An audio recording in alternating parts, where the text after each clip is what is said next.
Imagine walking into every room, speaking your truth, and living your life without worrying about the opinions of others.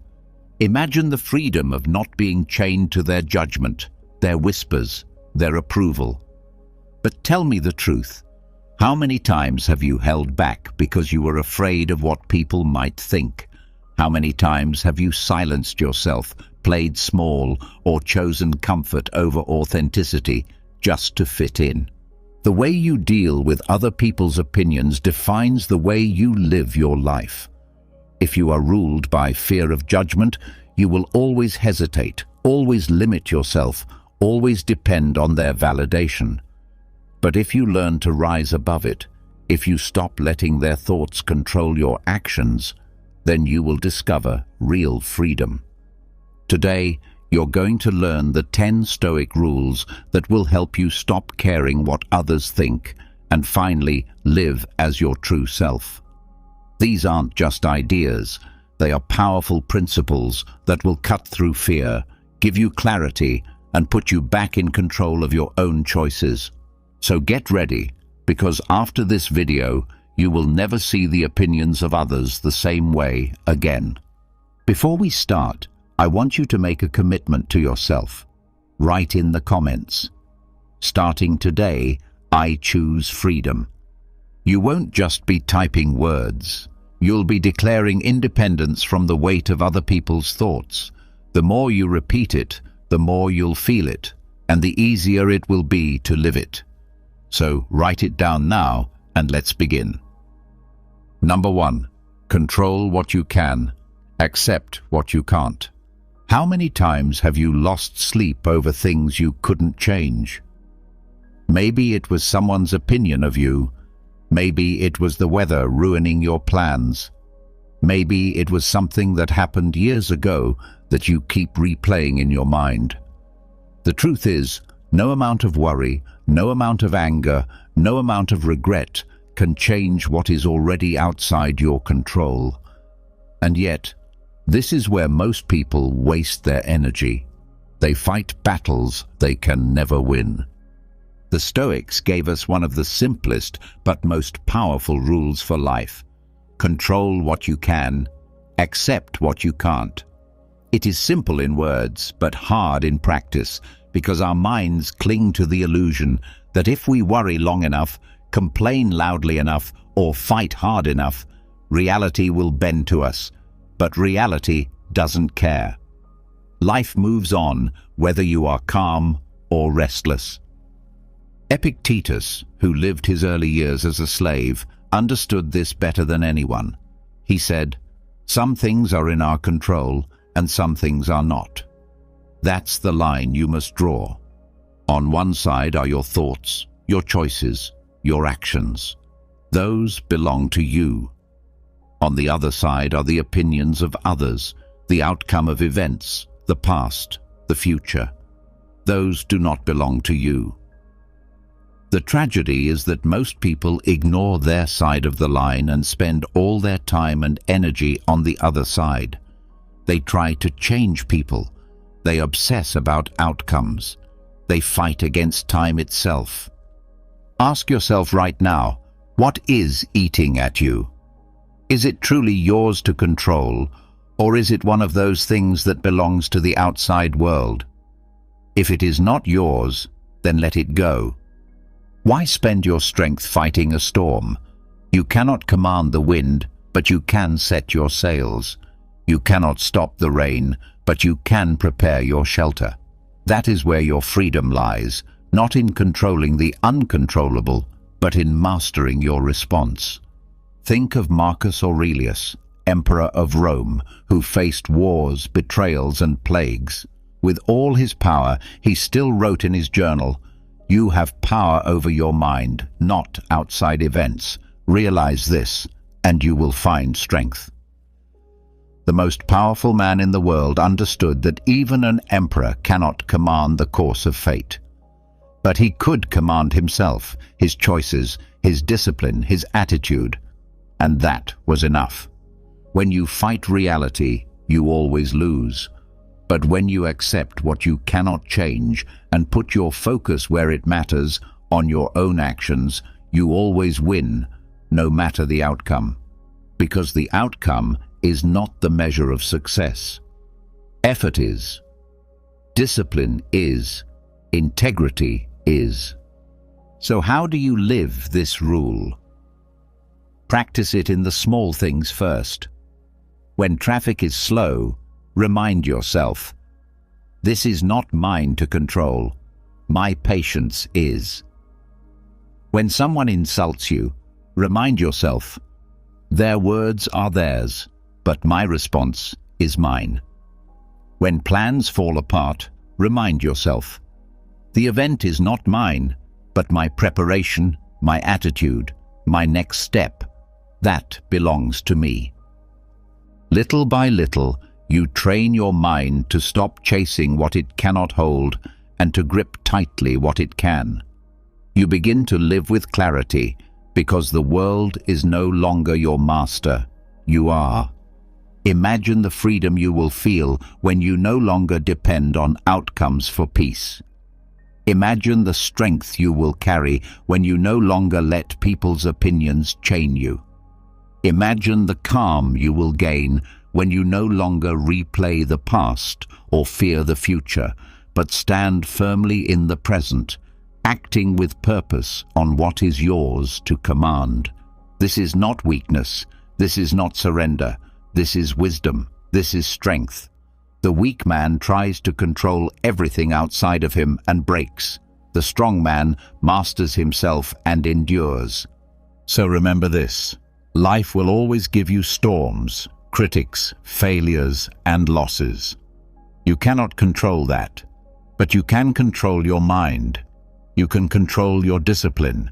You can control how you rise each time you are knocked down. That is your power. That is your freedom. Control what you can. Accept what you can't. That is the Stoic way. That is how you live unshaken. Number 2, don't be a slave to desires. Look around you. How many people live their whole lives chasing the next thing, the next gadget, the next promotion, the next thrill, the next pleasure, always reaching, always wanting, never satisfied. They think freedom is getting everything they desire, but in truth, they are chained by those desires. They are slaves, not to masters with whips, but to their own endless cravings. The Stoics warned us, the man who cannot control his desires is never free. Why? Because his happiness is always dependent on something outside of him. He cannot be content with what he has. He always needs more.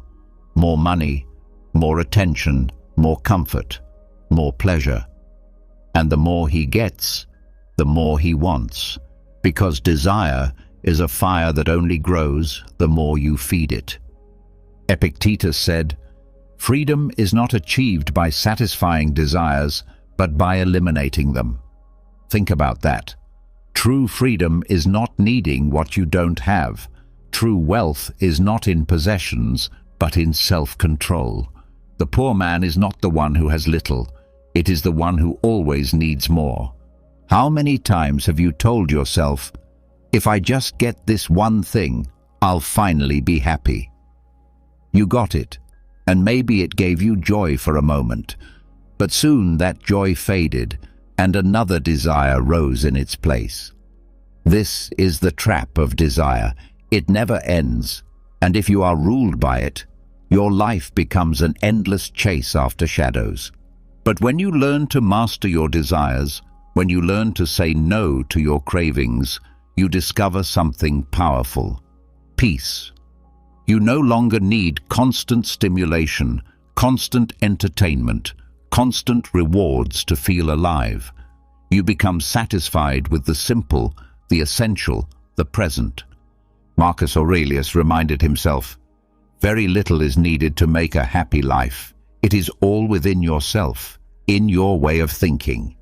Happiness is not hidden in the things you crave. It is already within you, waiting to be unlocked by discipline, by clarity, by gratitude. So how do you break free from slavery to desires? You start by practicing restraint.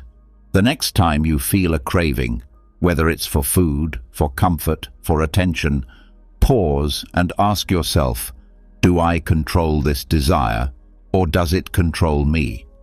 If it controls you, resist it. Even if just for a moment, even if just for one day, prove to yourself that you are stronger than your appetite. The Stoics practiced this through voluntary discomfort.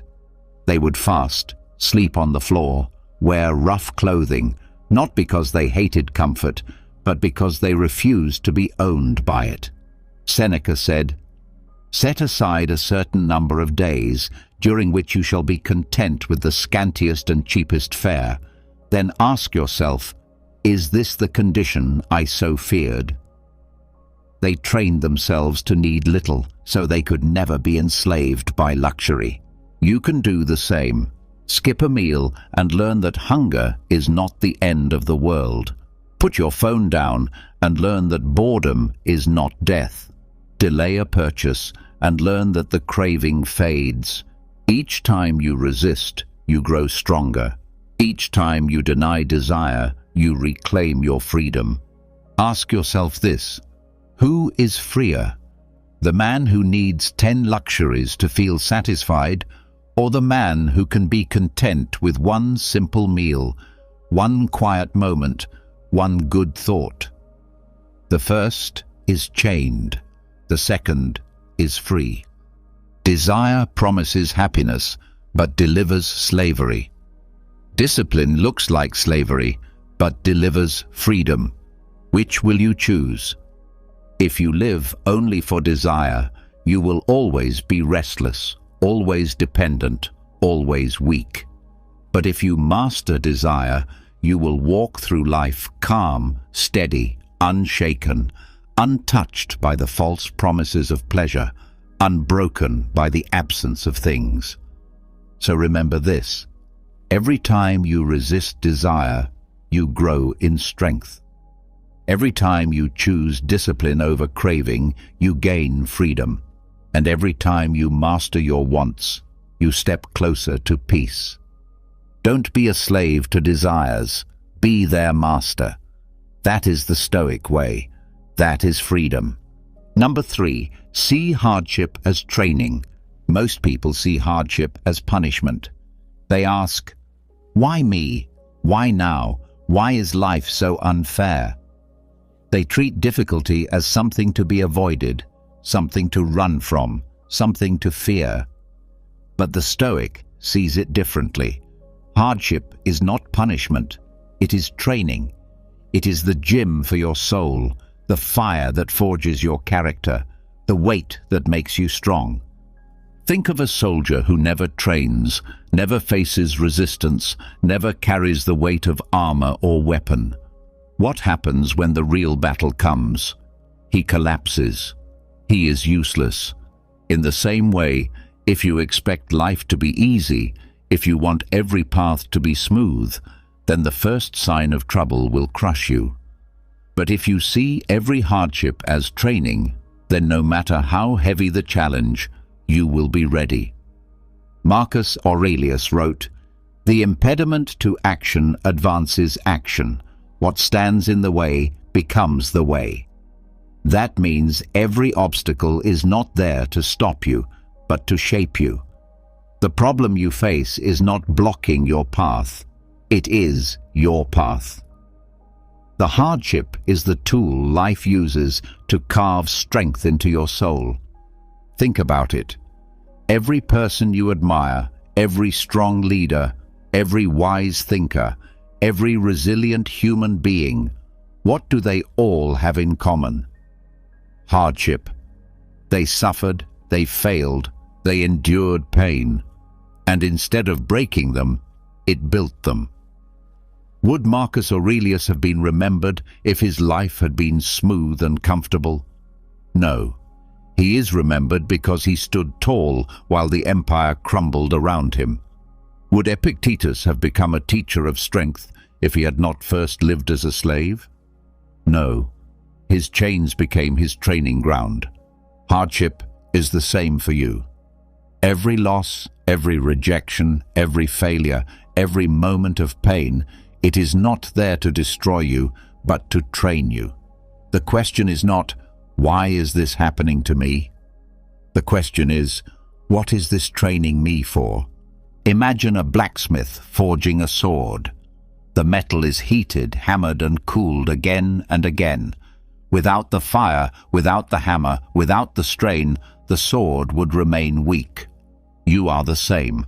Life's fire and hammer are your hardships, and if you endure them with strength, you emerge sharper, stronger, unbreakable. So how do you practice this mindset? Start by reframing your pain. When something difficult happens, don't waste time asking for comfort. Ask for strength. Don't say, "I can't handle this." Say, "This is my training." When you lose something, let it train you in letting go. When someone betrays you, let it train you in resilience. When plans fall apart, let it train you in adaptability.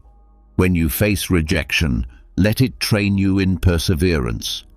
Every hardship has a lesson if you choose to see it. The Stoics even prepared themselves for hardship by imagining it before it came. They called it premeditatio malorum, the premeditation of evils.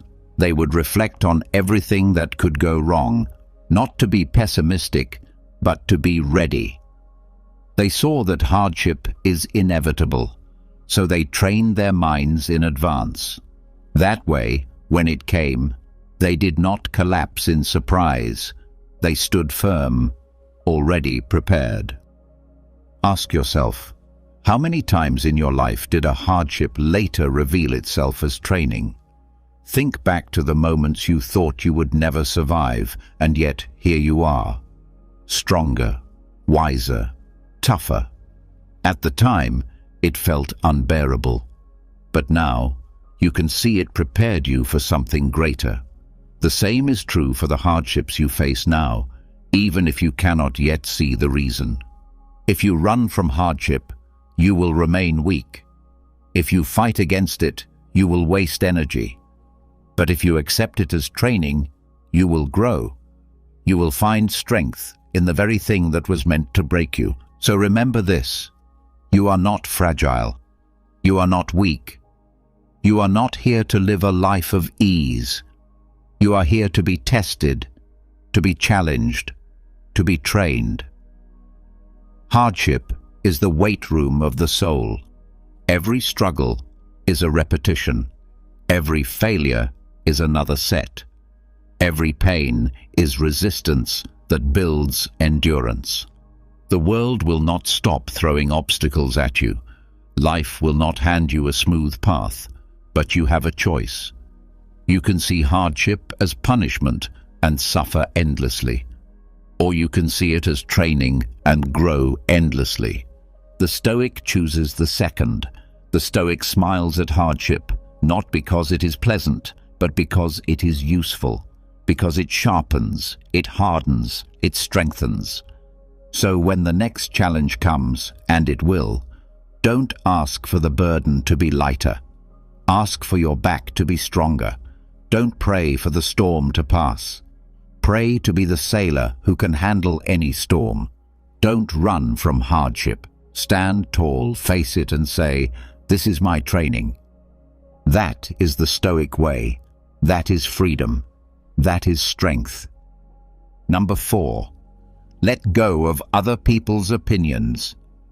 How much of your life has been shaped not by your own choices, but by the opinions of others? How many times have you dressed, spoken, or acted a certain way just to avoid judgment? How many times have you silenced your voice because you were afraid of what people might think? If you are honest, you will see it clearly. You have been living as a prisoner, locked inside a cage built by the opinions of others. The Stoics tell us this: freedom begins the moment you stop caring about what others think. Why? Because other people's opinions are not in your control. You cannot force them to like you. You cannot make them understand you. You cannot stop them from judging. And if you try, you will spend your life chasing shadows, always restless, never at peace. Marcus Aurelius wrote, "It never ceases to amaze me. We all love ourselves more than other people, but we care more about their opinion than our own." Think about that. You live inside your own mind. You hear your own thoughts every moment, and yet you value the noise of strangers more than the truth of your own reason. You give them power over your peace. You hand them the keys to your freedom. But here is the truth. People will always talk. They will always judge. They will always form opinions, often without knowing the full story, often without understanding your heart, often without even thinking deeply. And if you let those opinions steer your life, you will be tossed around like a ship in a storm, pulled in every direction, never steady, never free. Epictetus was clear about this. If you want to improve, be content to be thought foolish and stupid. That means, if you are serious about living with virtue, with discipline, with strength, you must accept that not everyone will approve. Some will laugh at you, some will call you strange, some will misunderstand your choices. Let them. Their laughter cannot harm you. Their words cannot touch your character. Their opinions are theirs to carry, not yours. Ask yourself, who is freer? The man who bends his will to be liked, or the man who lives according to his values, even if the whole crowd disapproves? The first is chained, the second is free. So how do you let go of other people's opinions? You remind yourself daily of the line between what is yours and what is not. Their judgment, not yours. Your response, yours. Their approval, not yours. Your values, yours. You cannot control their mouths, but you can control your mind. You cannot control their thoughts, but you can control your actions. And in the end, only your actions define your character. The next time you feel judged, pause and ask, does their opinion change who I am? If you are living by your principles, the answer is no. Their words cannot rewrite your integrity. Their gossip cannot stain your discipline. Their approval cannot add to your worth, and their rejection cannot subtract from it. The Stoic does not waste time defending himself against every rumor, every insult, every whisper. He stays focused on what matters, living with courage, justice, temperance, and wisdom. If the crowd cheers, he remains calm. If the crowd mocks, he remains calm, because he knows the crowd is fickle. Today's applause is tomorrow's laughter, but virtue, lived consistently, never fades. Think of Socrates, who was condemned by his own city for living and speaking the truth. Did he beg for their approval? Did he water down his values to be accepted? No, he chose to stand firm, even unto death. That is true freedom, not to be liked, but to be unshakable. You do not need everyone to understand you. You do not need everyone to approve of you. What you need is to live in such a way that you respect yourself, because at the end of each day, you are the one who must face your own reflection. And if you betrayed yourself for the sake of pleasing others, you will find no peace in that mirror. So remember this: other people's opinions are like the wind. They shift, they swirl, they change direction without warning. You cannot hold them, you cannot control them, you cannot build your life upon them. But your principles are like a rock. They are steady, they are firm, they are yours. Build your life on that rock, and you will be unshakable. Let them talk, let them laugh, let them misunderstand. Their voices are only noise. Your life is your own. Your path is your own. Your values are your own. Let go of other people's opinions. Live by your own reason. That is the Stoic way. That is freedom. Number 5. Remember, everything is temporary. Look around you. Everything you see, your possessions, your surroundings, the people in your life, even your own body, will one day be gone. Nothing you touch, nothing you hold, nothing you cling to will last forever. And yet, how often do we live as if everything is permanent? We act as if tomorrow is guaranteed, as if the people we love will always be there, as if our youth and strength will never fade.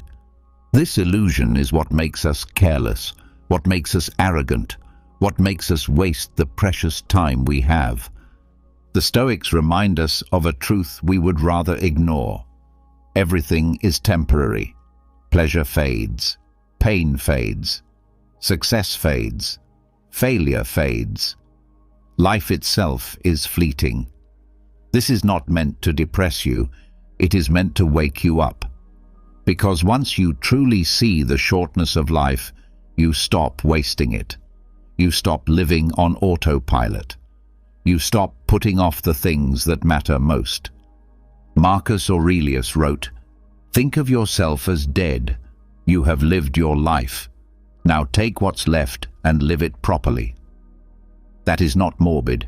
It is liberating. If you accept that every day might be your last, you finally begin to live with urgency, with clarity, with gratitude. You stop clinging to nonsense and start focusing on what truly matters. Think about this. When you were a child, you thought those years would last forever. Then they passed. When you were young, you thought you had endless time ahead. Now you look back and wonder where the years went. The same will be true of today. One day you will look back on this moment and realize it was temporary. So why waste it? Hardship feels endless when you are inside it. But remember, it too is temporary. The pain you feel today will pass. The struggle you carry now will fade. Nothing, not even suffering, lasts forever. This truth gives you strength to endure. Pleasure feels eternal when you are in it, but remember, it too is temporary.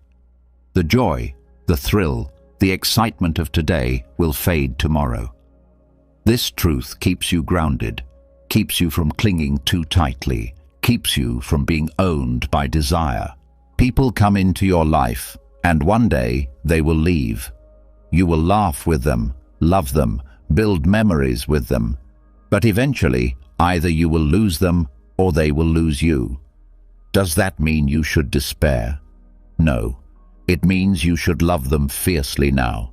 It means you should not waste time in anger, not waste words in silence, not waste moments in distraction, because every moment with them is temporary and therefore priceless. Your own life is no different. Every breath you take brings you closer to your last. Most people avoid thinking about this because it makes them uncomfortable.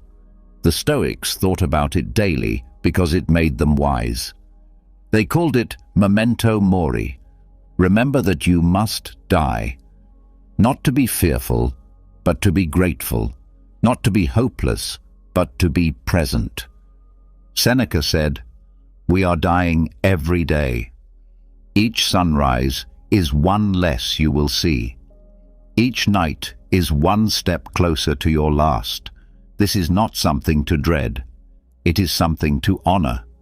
It means your time is too precious to waste on trivial things. It means your anger, your envy, your fear, none of them are worth it, because the clock is always ticking." So how do you live with this truth? First, by letting go. Stop clinging to things as if they will last forever. They won't. Stop hoarding wealth. Stop obsessing over status. Stop chaining yourself to what is temporary. Use it, enjoy it, but do not become its slave. Second, by valuing the present. Do not waste today waiting for tomorrow. Do not delay your dreams, your words, your love, because tomorrow may not come. Live now Act now, speak now. Third, by embracing impermanence as freedom. If everything is temporary, then nothing has the power to hold you forever.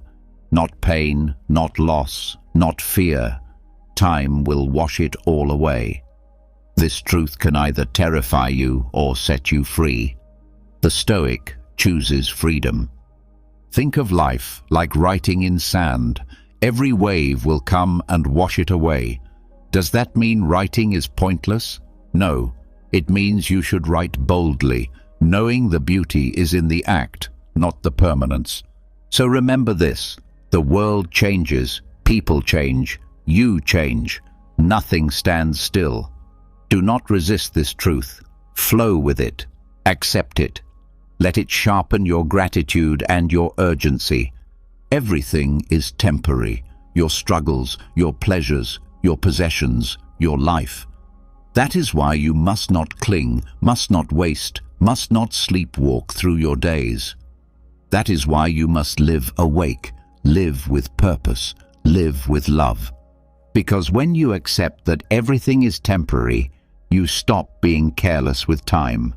You stop fearing loss. You stop clinging to illusions. And you start living as the Stoics lived. Free, grateful, unshaken. Number 6. Own your mind. Your mind is your most powerful weapon, your most valuable possession, the one thing that can never be taken from you unless you give it away. Yet most people live as if their minds belong to everyone else. They let the news dictate their emotions. They let social media control their attention. They let the opinions of others tell them who they are and what they're worth. Day by day, thought by thought, they surrender their mind. And when you lose your mind, you lose everything. The Stoics understood this truth. Epictetus said, "You may fetter my leg, but not even Zeus himself can overpower my will." He lived much of his life in chains, but he was never a slave in spirit, because his mind was his own. His body could be beaten, but his reason, his discipline, his choices, those were untouchable. That is real freedom. Ask yourself, who owns your mind right now? Do you, or do your impulses own it? Do distractions own it? Do fears own it? If you cannot control your thoughts, your focus, your emotions, then you are not free. You are a prisoner of your own mind. Owning your mind begins with discipline. Discipline in what you allow in, and discipline in how you respond. If you constantly feed your mind with noise, gossip, anger, and fear, don't be surprised when your thoughts are restless and weak. Your mind becomes what you feed it. Just as the body grows sick on junk food, the mind grows sick on junk information. The Stoics guarded their minds carefully because they knew what you think determines how you live. Marcus Aurelius wrote, "The happiness of your life depends upon the quality of your thoughts. If your thoughts are angry, you will live in anger. If your thoughts are fearful, you will live in fear. If your thoughts are disciplined, grateful, and clear, then your life will reflect that." Owning your mind means taking responsibility for every thought you allow to grow inside you. But owning your mind also means training it. The mind, like a muscle, grows stronger when you push it, when you test it, when you discipline it. Read with focus. Reflect daily. Write in a journal. Practice silence. Resist distractions. This is mental training. Just as the athlete trains his body for battle, you must train your mind for life. The world will always try to invade your mind. Advertisers want your desires. Politicians want your fears. Entertainers want your attention. Strangers want your approval. If you do not own your mind, someone else will. And once they own it, they control you. They decide what you want, what you fear, what you chase. That is why owning your mind is not just important, it is survival. So how do you take it back? Start with awareness. Watch your thoughts. When anger rises, ask yourself, is this mine, or did I let someone else put this in me? When fear grips you, ask, is this in my control, or am I letting the world own me? When desire burns, ask, do I choose this, or am I being controlled? Awareness is the first step to ownership. Next, practice control. Don't let your mind wander aimlessly from distraction to distraction. Decide where your attention goes. Decide what you will think about, what you will ignore, what you will dwell on. Your attention is the doorway to your mind. Guard it with strength. And finally, practice stillness. A mind that is always restless can never be owned. Take time each day to sit in silence, to breathe, to reflect, to listen to your own reason instead of the noise of the world. In stillness, you remember that your mind is yours. The Stoics did this daily. Marcus Aurelius wrote in his journal, not for others, but to strengthen his own mind. Epictetus taught his students to question every thought, every assumption, so that nothing could slip past untested. Seneca reminded himself constantly that the only true freedom is mastery over the self. They owned their minds, and because of that, no emperor, no crowd, no fate could control them. You must do the same. Do not let your mind be a battlefield for outside forces. Do not hand it over to fear, to desire, to distraction. Take it back. Strengthen it. Discipline it. Own it. Because if you own your mind, you own your life. If you master your thoughts, you master your actions. If you control your reason, nothing can control you. So remember this. Your body may grow weak, your possessions may be taken, your reputation may be attacked, but your mind, your reason, your will, your discipline belongs to you alone. Guard it, strengthen it, own it. That is the Stoic way. That is real freedom. Number 7. Practice self-discipline daily. Freedom is not doing whatever you feel like. Freedom is being able to command yourself, to act according to your values instead of your impulses, to follow reason instead of desire. And the only path to that kind of freedom is self-discipline. Without it, you are a slave to laziness, to cravings, to fear, to every passing mood. With it, you are a master, not of the world, but of yourself. The Stoics placed discipline at the center of their lives. Marcus Aurelius, ruler of the largest empire on earth, woke each day reminding himself to rise, to do his duty, to live with virtue, even when he felt tired or discouraged. Epictetus, born a slave, taught that the key to freedom was not breaking chains on the outside, but breaking chains on the inside. Seneca wrote that it is not the man who indulges every desire who is strong, but the one who can resist them. Discipline is not built in a single act of strength. It is built in small choices, repeated every day. Every time you resist temptation, you grow stronger. Every time you keep a promise to yourself, you build trust in your own word. Every time you choose effort over comfort, you train your will. That is why the Stoics insisted, practice self-discipline daily. Not sometimes, not when it's easy, not only when you feel motivated, daily. Ask yourself, who do you want to be? The person controlled by urges, or the person who controls them? The person who says, I'll start tomorrow, or the person who acts today? The person who bends to every excuse, or the person who stands firm no matter what? The answer is revealed not in your words, but in your habits. Discipline does not require greatness, it requires consistency. Waking up when you said you would, doing the work you promised to do, saying no to pleasures that weaken you, saying yes to effort that strengthens you. Each act may seem small, but over time they build unshakable character. Think of an athlete. He does not train only when he feels like it. He trains every day because he knows the body grows through repetition. Your character is the same. Your discipline is your daily training. Miss it and you weaken. Practice it and you grow.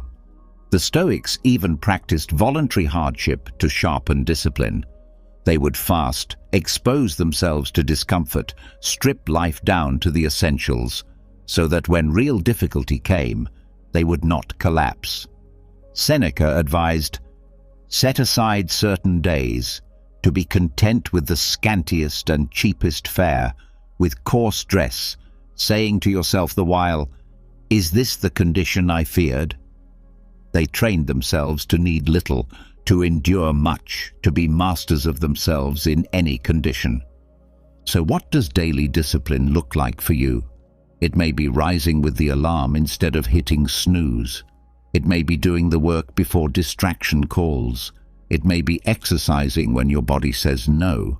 It may be holding your tongue when anger pushes you to lash out. It may be saving money instead of spending it. It may be reading wisdom instead of scrolling endlessly. Do not despise these small acts.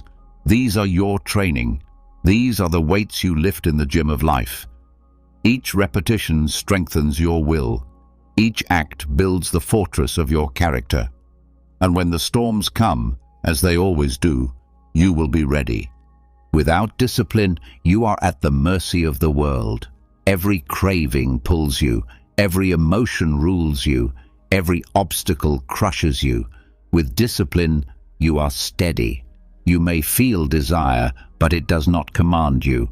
You may feel fear, but it does not stop you. You may face hardship, but it does not break you. Discipline is not punishment, it is power. It is not restriction, it is freedom. The man who indulges every appetite is not free, he is chained to his cravings. The man who trains his appetites, who controls his urges, who acts by reason, he is free. So begin today. Do not wait for tomorrow. Choose one act of discipline and do it. Then another, then another. Each day, test yourself. Each day, train yourself. Each day, prove to yourself that you command your mind, your body, your will.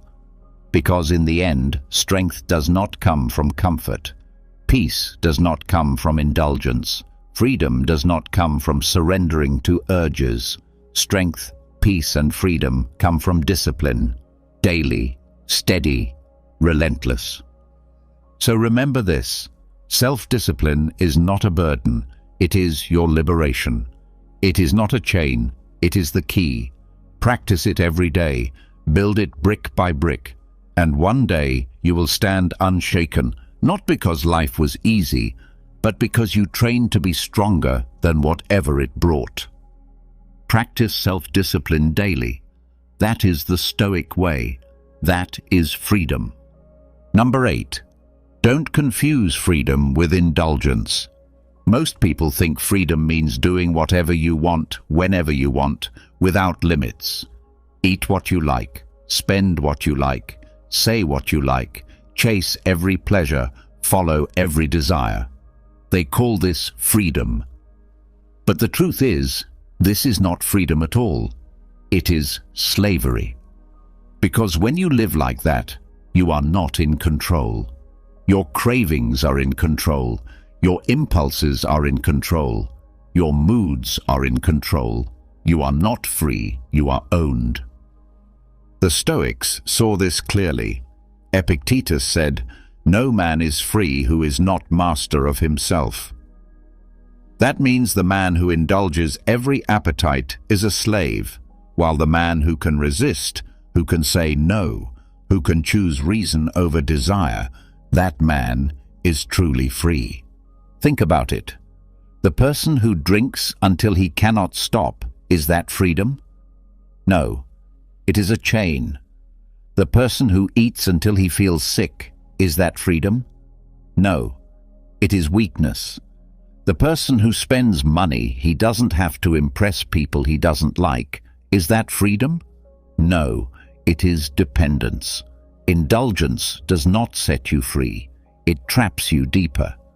Real freedom is self-mastery. Real freedom is being able to choose your actions, not be dragged by your impulses.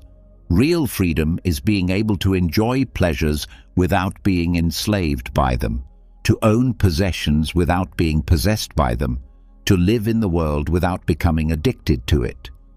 Marcus Aurelius reminded himself daily, "You have power over your mind, not outside events." Notice what he did not say. He did not say, freedom is getting everything you want. He said freedom is controlling yourself when the world tries to pull you in every direction. That is why he, an emperor with access to every indulgence, lived simply and soberly, because he knew indulgence weakens, mastery strengthens. The problem is, indulgence feels like freedom in the moment. It feels like liberation to say, I'll do what I want. But what happens after? Guilt, weakness, dependence. You feel worse, not better. You feel empty, not full. What looked like freedom was actually a chain. Freedom and indulgence are opposites. Indulgence is slavery dressed up as liberty. Freedom is discipline disguised as restraint.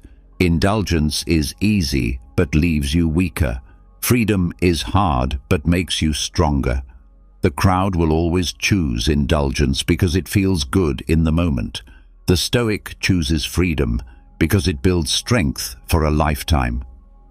So how do you live this? First, learn to pause. When a craving rises, don't obey it instantly. Ask yourself, if I give in, am I free, or am I submitting? Second, test yourself. Practice going without pleasures you think you need. Skip the luxury. Delay the reward. Show yourself that you are stronger than your appetites. Third, remember the cost of indulgence. Every time you choose it, you trade strength for weakness, clarity for fog, freedom for slavery. Seneca warned against drowning in pleasure. He said, "To be enslaved to oneself is the heaviest of all servitudes." The man who cannot say no to himself is in the worst prison of all. But the man who controls himself walks free, no matter where he is. Ask yourself honestly, are you free or are you indulging? Do you own your habits or do they own you? Do you command your desires or do they command you? The answers reveal whether you are living in freedom or in chains. So remember this, freedom is not indulgence. Freedom is strength. Freedom is clarity. Freedom is mastery. Indulgence gives you a moment of pleasure, but steals your long-term peace. Freedom may require sacrifice in the moment, but it gives you lasting power. Don't confuse the two. Don't fall for the lie that pleasure equals liberty. Pleasure without control is poison. True liberty is choosing what is right, not just what feels good. The Stoic is not against pleasure. He enjoys it when it comes, but he does not cling to it. He uses it without being used by it. He owns it without being owned by it. That is the difference. That is the path. So when temptation whispers, "This is freedom," look deeper. Ask yourself, does this make me stronger or weaker? Does this give me control or take it away? If it enslaves you, it is not freedom. If it strengthens you, it is. Don't confuse freedom with indulgence. One is slavery. The other is mastery. Choose mastery. Choose freedom. Choose the Stoic way. Number 9. Accept death calmly. Death. It is the one truth no one can escape, the one fate every person shares. And yet, it is the truth most people fear the most. They run from it, avoid thinking about it, pretend it belongs only to others, as if denial could change reality. But the Stoics faced death head-on. They did not see it as an enemy, but as a teacher, a reminder, a part of life itself. To accept death calmly is not to give up, it is to be free. Think about it. Every fear you carry is rooted in death. Fear of sickness, fear of losing wealth, fear of rejection, fear of the future.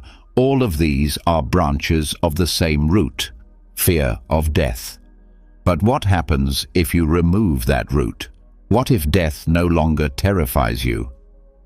Suddenly the branches wither.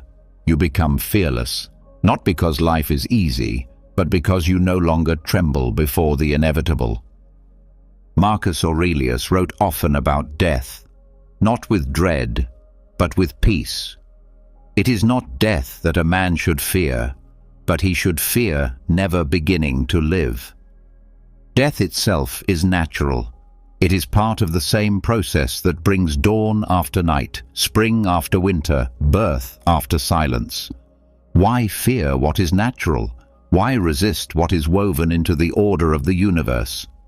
Seneca reminded himself daily, "We die every day." Time is always slipping from us, one breath at a time. Death is not something waiting far in the future. It is happening now, with each moment that passes. And if that is true, then fearing it is foolish. It is already here. The wiser path is to live fully in the time you have, to meet each day as if it were a gift, and when the final day comes, to meet it as a friend, not an enemy. Imagine a soldier trained for battle. When the fight begins, he is not shocked because he has prepared. But the untrained man panics, collapses, flees. Death is the same. Most people live unprepared, and when the end comes, they are crushed by fear. The Stoic trains daily, through reflection, through acceptance, through memento mori, the practice of remembering death, not to obsess over it, but to be ready. So how do you accept death calmly? You start by reminding yourself it is not in your control. You did not choose your birth. You will not choose your final breath. It belongs to fate, not to you. And since it is not yours to control, why waste your strength resisting it? Better to use your strength for what you can control, how you live until that moment comes.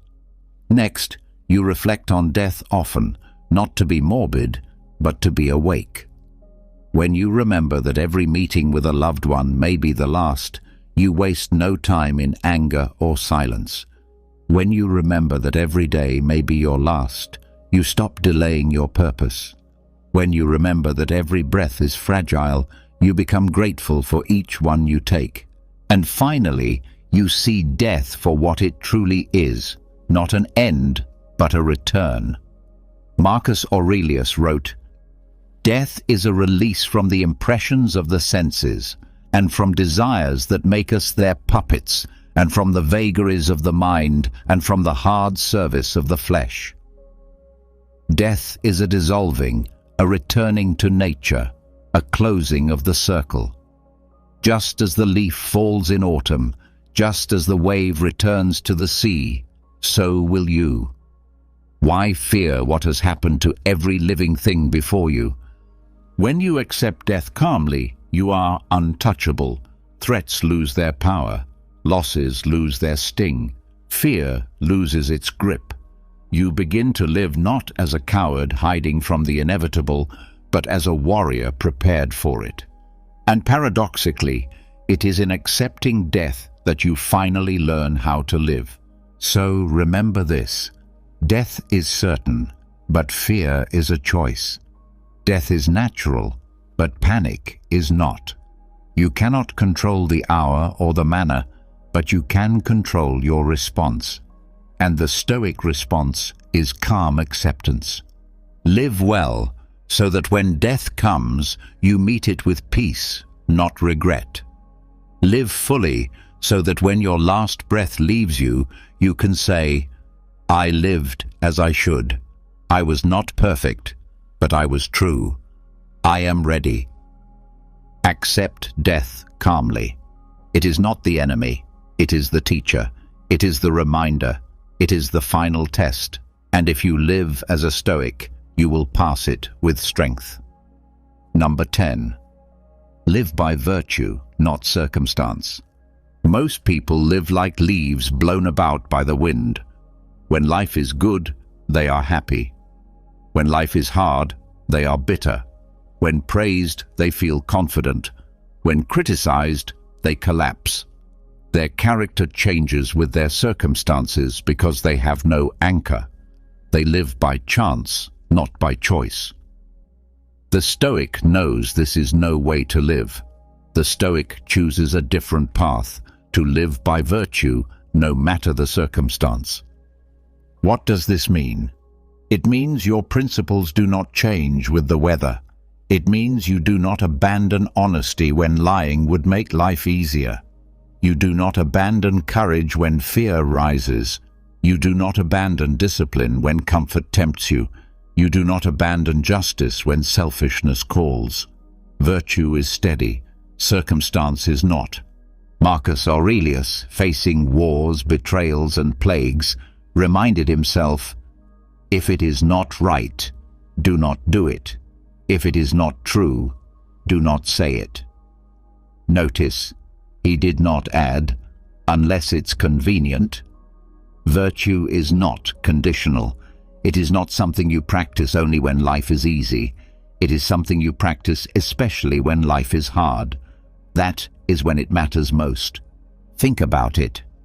Anyone can be patient when nothing tests them. Anyone can be kind when everyone around them is kind. Anyone can be disciplined when life is simple. That is not real virtue. That is circumstance. Real virtue is patience when provoked, kindness when insulted, discipline when tempted. Virtue shines brightest in the dark. Epictetus was born a slave. He had no wealth, no status, no freedom in the eyes of men. But he lived with dignity, with wisdom, with courage. He refused to let circumstance dictate his character. He proved that even in chains a man can live free if he lives by virtue. Seneca, surrounded by wealth and power, warned against letting fortune corrupt the soul. He wrote, "A good character once established is not easily overthrown." That is the goal, to build a character so strong that no rise of fortune makes you arrogant and no fall of fortune makes you bitter. Circumstance changes daily. Virtue endures. Ask yourself, what guides your actions, your values, or your situation? Do you stay honest only when it benefits you, or always? Do you stay calm only when life is smooth, or also when storms rise? Do you live justly only when it is easy, or also when it costs you something? Your answers reveal whether you are living by virtue or by circumstance. To live by circumstance is to be a puppet. The strings of fortune pull you one way today and another tomorrow. You smile when they pull you up, you despair when they pull you down.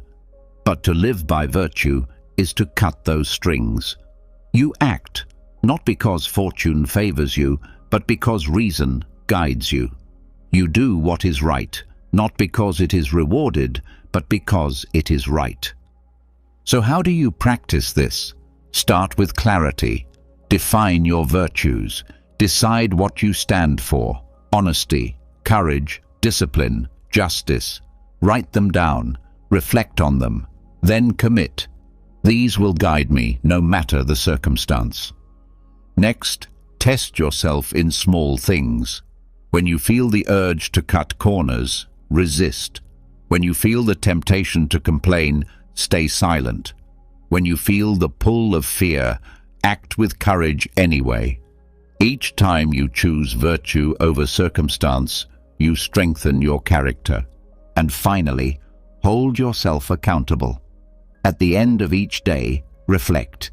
Did I live by my values or by my situation? Did I let fortune control me or did I control myself? Marcus Aurelius did this every night in his journal. You can do the same. Reflection sharpens the soul, because here is the truth. Circumstance will never be fully in your control. Fortune rises and falls. Health changes. Wealth disappears. People praise and condemn. If you tie your life to these things, you will always be unstable, always restless, always weak. But if you tie your life to virtue, you will always be steady, always calm, always strong.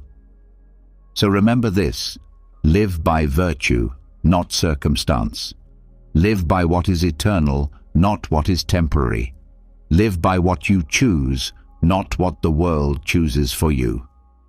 Do this, and no matter what happens, whether fortune blesses you or strikes you, whether the world praises you or condemns you, you will remain unshaken. You will remain free. You will remain whole. That is the Stoic way. That is strength. That is how to live. You've now seen the 10 Stoic rules for freedom. Control what you can and accept what you can't.